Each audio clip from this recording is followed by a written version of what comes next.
रही है। स्वामी जी बात बिल्कुल पोल्यूशन ठीक से है। ये जीवन पोल्यूशन की खतरे वजह में है और से आयु घट रही है। अचानक से सांसों में भारीपन महसूस होता है। ये तब और ज्यादा महसूस होता है जब आप गांव से लौटते हैं या किसी हरी भरी जगह से लौटते हैं, तो अचानक से आपका वातावरण आपको बता देता है कि जागो, क्योंकि अब आप शहर में आ गए हैं और अब यहाँ पर ना वो स्वच्छ हवा है, ना ताज़ा एकदम स्वच्छ खाना है, ना पानी है।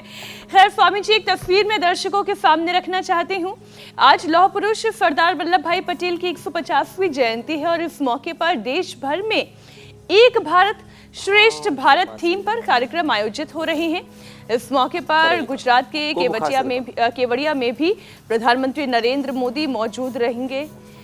ये फाइल तस्वीरें हम दिखा रहे हैं, लेकिन अब से थोड़ी देर में प्रधानमंत्री नरेंद्र मोदी भी वहां पर पहुंचेंगे और सरदार वल्लभ भाई पटेल, लौह पुरुष, एकता का संदेश और सिर्फ संदेश नहीं, करके दिखाने वाली उनकी प्रकृति, इससे अगर हम कुछ सीख सकें तो वो जो आपने कहा ना, संस्कृति से सट कर रहना, जुड़ कर रहना।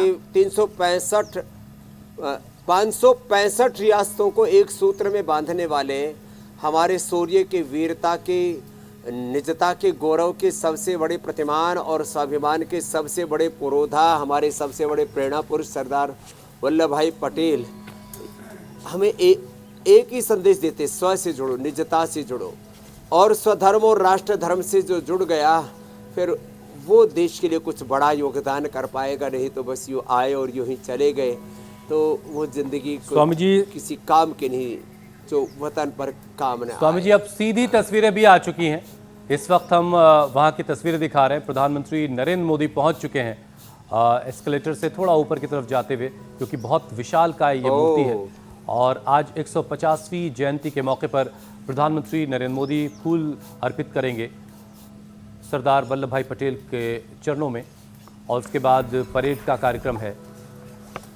कल शाम को भी कार्यक्रम में शामिल हुए थे प्रधानमंत्री नरेंद्र मोदी। एक डाक टिकट और स्मारक सिक्का भी प्रधानमंत्री के हाथों से जारी हुआ था। स्वामी जी, सरदार पटेल एक और चीज़ चाहते थे कि हिंदुस्तान सरदारी करे, हिंदुस्तान के लोग सरदारी करें। और सरदारी करने के लिए स्वामी जी देखिए, ताकत की ज़रूरत होती है। सरदारी करने के लिए निरोग रहने की ज़रूरत होती है। सरदारी तभी मिलेगी जब योगाभ्यास और वर्कआउट करके भुजाओं में ताकत लाई जाएगी। सरदारी तभी मिलेगी जब आप असरदार होंगे जी, और असरदार होने के लिए निरोग होना बड़ा ज़रूरी है। इसीलिए रोज़ाना हम आपके साथ जुड़ते हैं ताकि असरदार रहें और निरोगी रहें और सरदार कहे जाएं।